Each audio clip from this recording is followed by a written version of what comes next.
Hey everyone, welcome back to Brian's Mysteries and Adventures on Trail. And first, let me say I'm still feeling a little under the weather, so I'm sorry if my voice is a little off in this video. Anyway, today we are going to be going to the town of Athabasca, or Hinton, Alberta. And this takes us back to the 26th of August in 2008. And we are going to be discussing the very odd disappearance of Stephanie Stewart. Now, I'm sure that some of you are familiar with this case. This area, Athabasca, is very, very remote. It's located about 25 miles northeast of the town of Hinton, which the town of Hinton is a very small town itself. It only has about 10,000 people. Now, north of that, on Athabasca, this area is just outside the Jasper National Park, and where we're going to be discussing to this lookout tower where Stephanie disappeared from, there's only one small little dirt road that leads from the valley up to this lookout tower and also a cabin. Now, Stephanie was 70 years old at the time, and she had been working for over 18 years with the Alberta Natural Resources Group as a wildlife fire spotter. She kept watch at over 128 different wildlife lookouts across Alberta, Canada. And at the time she went missing, she was roughly 5'2". She weighed approximately 105 pounds. She wore glasses and she had blue eyes and mixed gray auburnish hair. And according to her friends and family, despite being 70 years old, she was extremely active. She was very healthy and adventurous. She had actually solo cycled across the entire Canada, and she had also climbed Mt Kilimanjaro. So pretty awesome. On this day, on August 26, 2008, she was supposed to check in with a radio check-in with her supervisor. Well, she never made that check-in, so the supervisor went out to the lookout to see what was going on. When he got there, Stephanie was nowhere to be found. It seemed like she had just vanished. Now, every morning, Stephanie's supervisor at this resources group would either make or receive a phone call from her, so he was confused when this obviously didn't happen.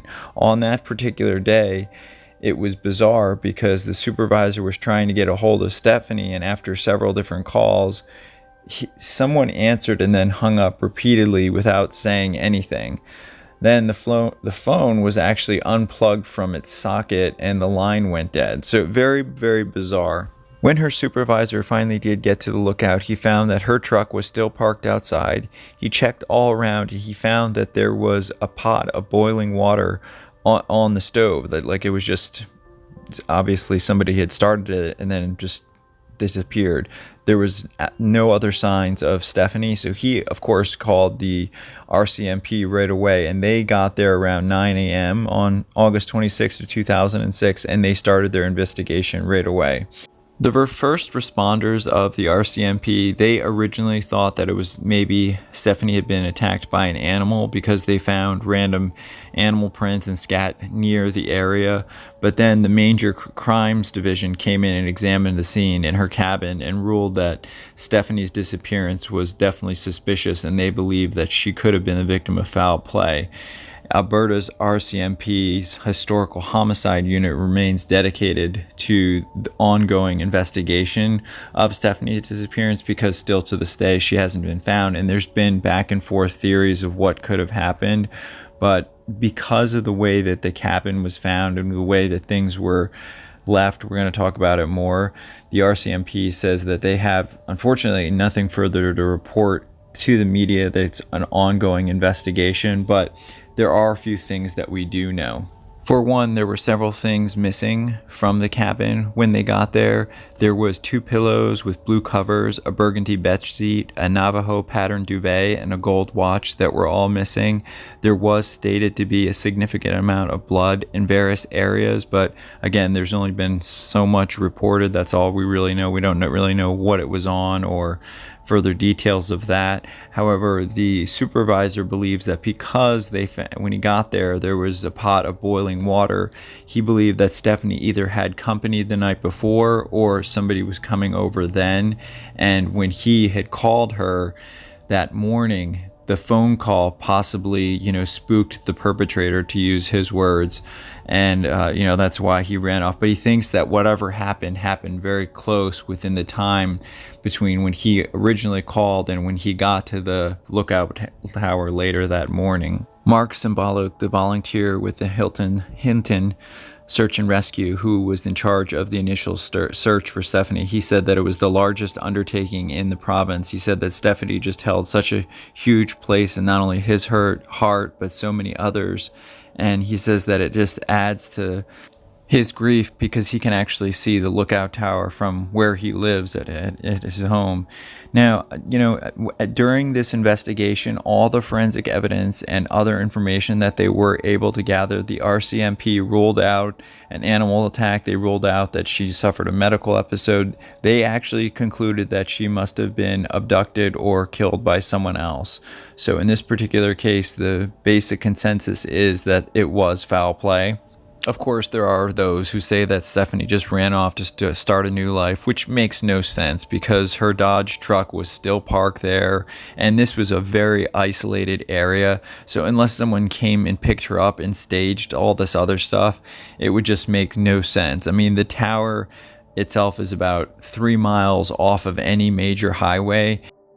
And her friend Robin Slater is quoted in saying that the lookout was her perfect, most favorite place. She had a huge garden. She loved to paint, embroidered. She had stacks of books. She welcomed lots of visitors. She was apparently a very strong woman. She was very capable. And the really bizarre thing with this case is that all the missing items from the cabin and Stephanie herself have never been found. It just seems to be this random, unexplained either murder or kidnapping in the middle of wilderness. I mean, why would somebody want to kidnap this lovely 70-year-old woman who was very well known? She was very well liked in the community. She had served the community for almost 20 years. I mean, the whole thing just makes no sense. I mean, what could have possibly happened to Stephanie, and who could have taken her or done something to her? The RCMP has done various searches over the years, and they say that the searches have not been from any new leads, but the historical homicide cases are never closed and they are constantly reinvestigated.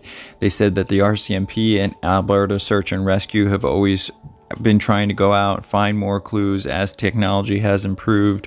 And the Alberta government also did say that they have added numerous safety features to over 127 fire lookouts in the province after Stephanie's disappearance, and various signs that pointed to the lookouts were taken down near the road. So the gates now have locks on them. Cabin doors and windows have also been fortified. Just a lot more safety measures have been in place since what happened with Stephanie Stewart. Stephanie was a member of the Alberta Sustainable Resource Development staff, and they are actually, the union of the provincial employees are actually offering a $20,000 reward for information that leads to the arrest or conviction of persons responsible for Stephanie's disappearance.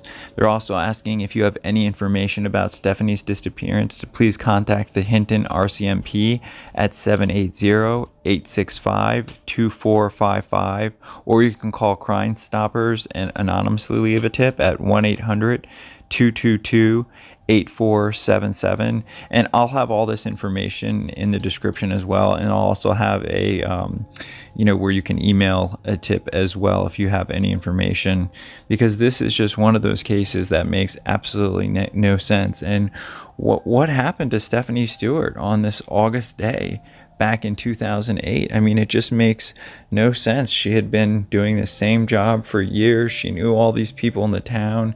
So was it just some mysterious stranger that came in and wandered out into this tower and decided to abduct her? I mean, what was the motive? What happened here?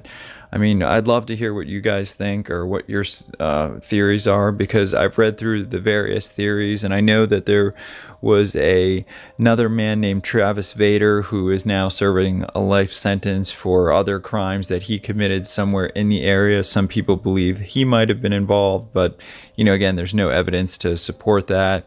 And it's just so bizarre. Like, what what could have happened in those few minutes between when the supervisor last spoke to her. And it was known that she did speak to her family at 9 p.m. the previous night.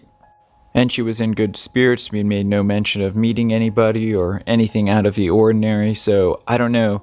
I just think that this case, it's somebody that probably is local and has been in the town the whole time, or the town of Hinton, somewhere in the area, and knew her some way, and something happened that particular morning. But I just think that, I really hope that her family can get the justice that they deserve. And I hope that, one day that this one clue or one piece of information, or hopefully somebody will come forward, because you never know. And it only usually takes one additional piece in a lot of these cases to solve them and bring the right people to justice. So once again, Stephanie is a white female. She wore glasses generally. She was roughly 5 foot 2 inches tall, or 158 centimeters.